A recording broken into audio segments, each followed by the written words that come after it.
अगे लाइफ अपन बनई बहुगे पैसा खूबे कमाई बहुगे तोरा से दूर चला जाई बहुगे कबो न लौट के बहुगे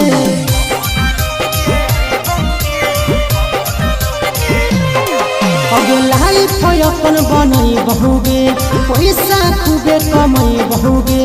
तोरा से दूर चला जाई बहुगे कबो न लौट के बहुगे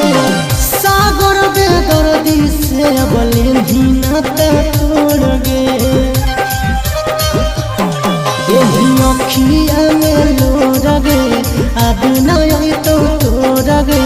जहियो छोड़ी कमाए लगे लोर गे